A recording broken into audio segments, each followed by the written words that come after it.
Think you've mastered tricep dips? Be honest, when's the last time you actually thought about your form while doing them? Here's the truth. Most people are wrecking their shoulders and barely working their triceps when they crank out dips. You see it all the time in gyms. Guys and girls leaning forward too much, shrugging their shoulders, or sinking way too low because it looks hardcore. But here's the catch. All that effort isn't building stronger arms. It's just setting you up for painful elbows or cranky shoulders.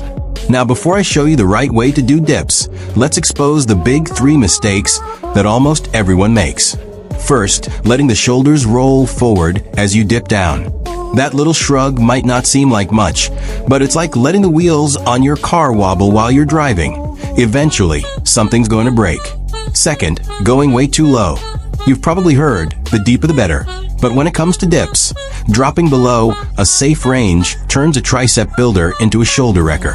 Third, flaring your elbows out wide. It might feel natural, but it spreads the tension across the wrong joints and steals the focus away from your triceps. Here's the wild part. These mistakes actually make dips feel harder, but not in the good muscles are burning way. Instead, your body is fighting itself, and you end up wondering why your shoulders hurt more than your arms after the workout.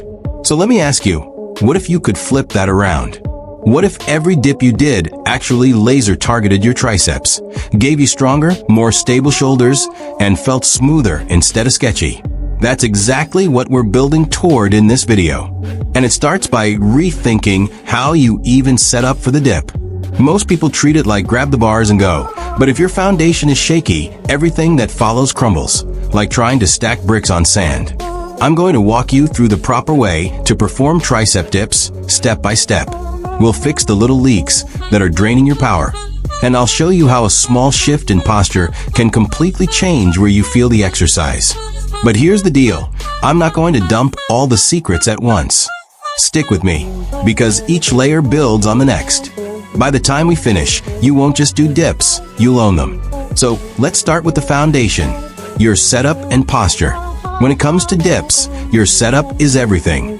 Think of it like building a skyscraper. You'd never start stacking glass windows before pouring a solid concrete foundation. Your body works the same way. Before you even bend your elbows, you've got to lock in the right starting position. So here's what that looks like. Step up to the parallel bars or dip station. Grip them firmly, but don't strangle them. Your hands should feel secure, not tense. Now, press down just enough to lift your body off the supports, arms straight, shoulders back and down. This is where most people already make their first mistake. They let their shoulders shrug up toward their ears. Big no-no. Instead, imagine tucking your shoulder blades into your back pockets. That's what keeps your chest proud and your shoulders safe. From here, let's talk about your body line. You don't want to swing, and you don't want to look like you're trying to curl into a ball. Keep a slight forward lean, but slight is the key word here. If you lean too far forward, you turn this move into a chest dip, and your triceps basically clock out of the workout. So think of your body like a plank angled just a few degrees forward, stiff and solid, from shoulders to feet. Now here's a light bulb moment most people miss. Your legs aren't just dangling there for decoration. Where you place them can change everything. Bend your knees slightly and cross your ankles if that helps keep you steady. Or if you're tall and the setup allows, extend them straight but locked in with tension. The point is, don't let them flop around. A floppy lower body is like loose scaffolding. It makes the whole structure unstable. Alright, with this strong setup, you're ready to move, but not yet. Before we even bend the elbows, check your core. Tighten it like you're about to take a soft punch to the stomach. This isn't just about looking ripped, it's about protecting your lower back. Think of your core as the suspension system in your car. If it's loose, every bump on the road rattles the whole frame. When it's tight, the ride is smooth and controlled. So let's recap this foundation. Hands locked but not death gripped. Shoulders pulled back and down. Body slightly forward but stable. Legs controlled, core braced. Hold that position for a second. Feel it. That tension you feel across your shoulders, arms, and core, that's your power base. From here, we're finally ready to talk about the actual descent, the lowering phase of the dip. And this is where things get make or break. Alright, now we're getting into the meat of the movement, the lowering phase. This is where dips can either build rock-solid triceps or chew up your shoulders if you're careless. Most people think, just drop down and push back up. But that mindset is exactly why so many end up with sore joints instead of stronger arms. Here's how not to do it.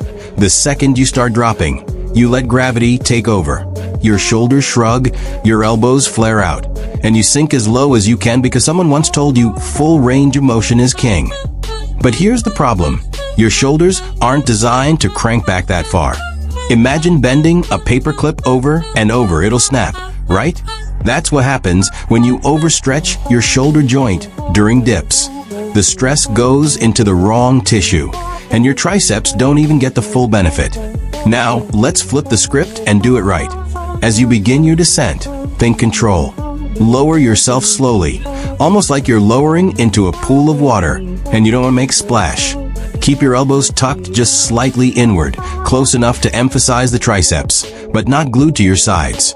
A good rule of thumb: if you can't see your elbows from the corner of your eyes, you're in the sweet spot. How low should you go? Here's the golden checkpoint. Stop when your upper arms are about parallel to the ground. That's it. You don't need to dip until your shoulders scream. Parallel is the range where your triceps are maximally engaged without putting your shoulder capsule in danger. Remember, this exercise is called a tricep dip, not a destroy your shoulders dip. Another tip: keep your chest open and proud as you descend. If your chest caves forward, you're shifting load to the chest and shoulders. Instead, picture a string pulling your sternum forward and up while you sink down. This little mental cue keeps the tension locked onto your triceps where it belongs. Let's not forget breathing. Too many people hold their breath like they're about to dive underwater. That just builds unnecessary pressure. Instead, inhale on the way down, smooth and controlled. Think of it as fueling the movement, not bracing against it. Here's your light bulb moment. The lowering phase is not just about getting to the bottom so you can push back up. It's the training ground. Control here means stronger muscles, safer joints, and a more powerful push later. Treat the descent as the workout, not just the setup. Alright, we've nailed the way down. Next, it's time for the most explosive part of the dip, the push back up. And trust me, there's a right way and a wrong way to drive out of the bottom. Now that you've lowered yourself under control, it's time for the push, the part everyone thinks they've got down. But here's the truth. This phase is where you either turn dips into a true tricep builder or waste all that careful setup and descent with sloppy execution. Let's start with what goes wrong. The most common mistake: people try to muscle their way up by shrugging their shoulders and letting momentum do the work. You'll see body swinging, legs kicking, or elbows flaring wide like chicken wings. Sure, you'll get yourself back up, but at what cost?